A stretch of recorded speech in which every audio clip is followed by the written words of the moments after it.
We have made a lot of changes since the last time we've opened this up. You can see there's a lot more tracks in here, and that's basically all drums just being split up. We have changed guitars a little bit. One thing I've noticed playing it back a bunch of times, we had way too much gain. I think gain was like up here just for who knows what reason, but I've cranked it back a little bit. I can't remember if I had the overdrive on. No, I didn't. I didn't have overdrive on. We just kept it off. I played around with having it on and off a couple times, and it was just giving too much. So for guitars, let's see what we can do here real quick.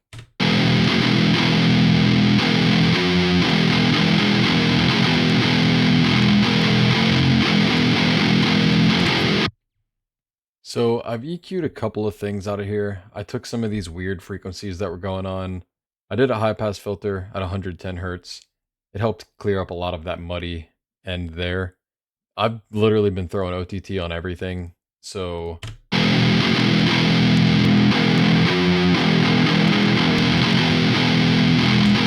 gives it a bit extra sizzle and just angriness to it. And then I've sidechained the kick to this. It's kind of weird how recomp works, at least as far as how I know how to use it. Because normally I would like this closer to like -6 decibels, but the thing about it is there's no difference up until you're around like 16. So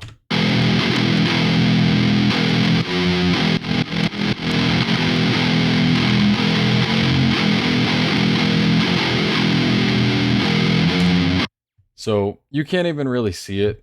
I mean, you can't even really hear it at -22. It does duck a little bit, and that's kind of just what I wanted. I wanted it to be more of like kind of blending with the bass, like it'll duck, but I obviously didn't want to throw it down here and have that super like EDM pumping effect.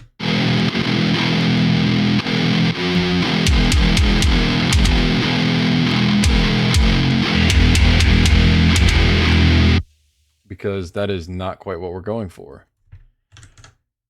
So that's pretty much it for the guitar. I don't think I changed any of the EQ settings other than gain. I just rolled back gain quite a lot, like I was saying. Added the EQ, added OTT, and then sidechain. And that is for both guitars. Same thing. It's basically a copy and paste. And you can see I'm ducking on the fader here a little bit, so you know it's at least working. Did pretty much the same thing for bass. I think in Neural Amp, I chose the no cab, so it was just basically the preamp after what I'm running for Loki. And without this, I chose not to do OTT on this because I think it was doing a bunch of weird stuff. But here's the bass tone just alone.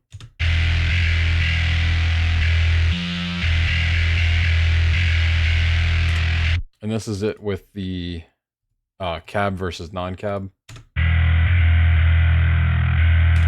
It's just a little too compressed. And that sounds a lot more open, I guess. For EQ, same thing, rolled off at 60 hertz and then bumped it at 104.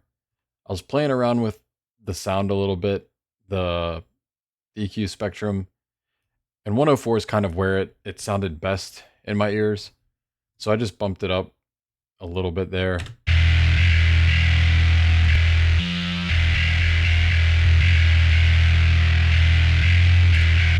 And then same thing with recomp. I was just using it for sidechaining the kick.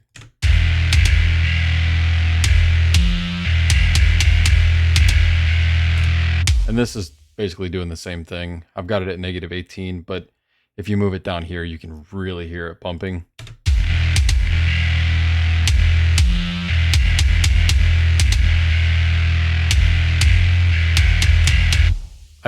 Same thing. I didn't want it to be too extreme.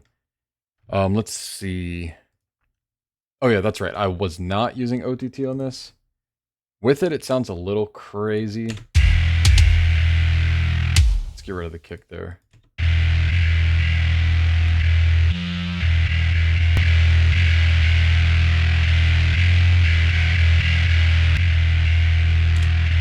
Once again, it sounds a little bit too muffled, and I had played with the settings a little bit to see if I could get sort of a sound that I liked, but you know, OTT doesn't have to go on everything, so I chose not to run it on that.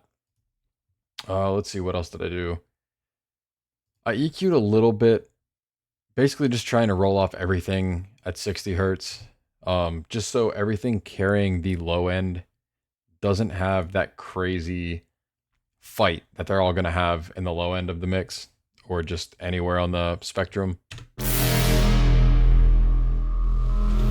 So doing that helped get rid of it, a lot of that just dirty low end. And then I can't remember if I had reverb on this from the beginning, but I think I did that for both. No, just this. This one didn't need the reverb. And I did a similar thing with the EQ cuts on that, but I brought it up a little bit just because this one is supposed to sit a little bit higher than that kind of like real dirty one. This one right here. And then for the cinematic hits, I think I just left the old EQ on there. Same thing though. Rolled off at 60 hertz and then the high end just to give it a low pass up there for a little bit more clarity for some of those like sharp hits. And then yeah, so with drums, I separated everything, routed everything out just to like a super basic 5-channel kind of thing going on. Kick, snare, toms, cymbals I grouped as all one, which is kind of weird because I'll at bare minimum do hi-hat, majority of the cymbals, sometimes China, and then definitely ride on its own. Because a lot of times I'm having it do blast beats and the ride kind of needs its own space to sit in. For kick, we did a little bit of EQ here, same thing. This one, I roll off a little bit lower because the kick's going to have a lot more sub in it. So to get away with a little bit more of like that booming effect, I just decided to put it there and then bumped it a little bit at 73 hertz for a little bit more of like that like pumping kick. And then I used an instance of kilohertz reverb to kind of widen the kick. So without it,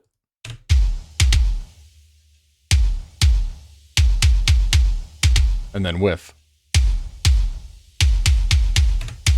And then I've dampened this so it takes majority of the high end out. Otherwise you'll get like this weird sharp.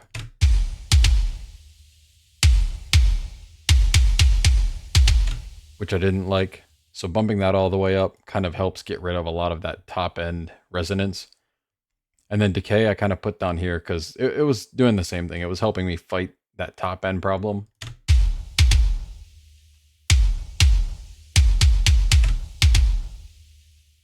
Snare, I think I didn't do too much, just reverb. Yeah, so just reverb on the snare. And without it, pretty good, but a little bit of reverb just to kind of help thicken it up as well.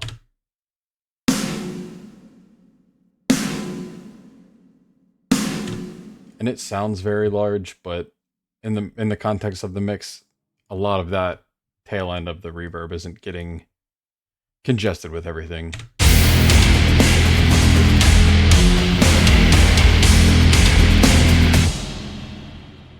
Toms, there's like a couple small sections where you hear toms. Let me see if I can find one. Should be right here. And you really couldn't hear them at all, so I compressed them, OTT'd them, and then reverbed them. So if we just go ahead and listen to just the toms on their own here, or actually with just the drums.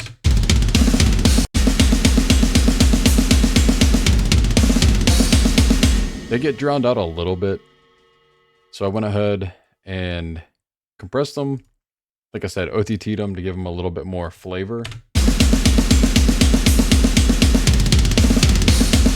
And obviously it's going to bring it up in the mix. And I've got the depth at 35%. So it's a little bit higher than where I normally like it.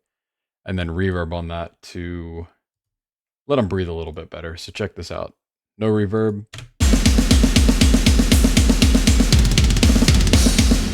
Reverb.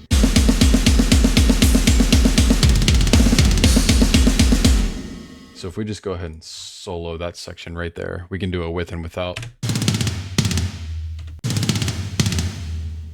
Just kind of gives them a little bit more presence in the drum mix.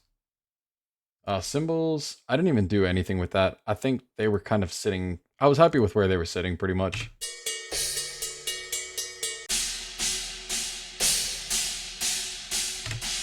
Nothing clashing too hard in my opinion. And then I have a room bus here.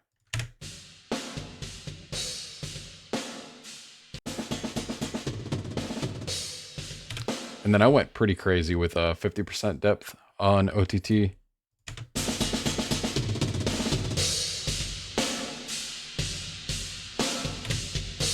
So if we hear the drums without the rooms,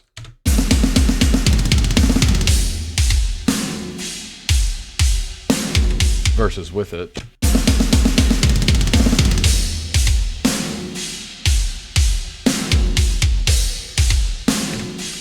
it's kind of doing like a parallel compression kind of thing, but a little bit more distorted. And I think blending that with the drums, how they normally sound, kind of adds a nice little effect to it. So overall, I think we're mostly done with this track. There might be a couple more sections where, you know, after a few more listens, I might want to add some, you know, some impacts or risers or something, but I just kind of wanted to showcase where we're at with it now and a little bit more of the deep dive that I've done with it since I've opened it last. So let's check it out.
that's pretty much where we're at with the song, and I hope y'all enjoy it.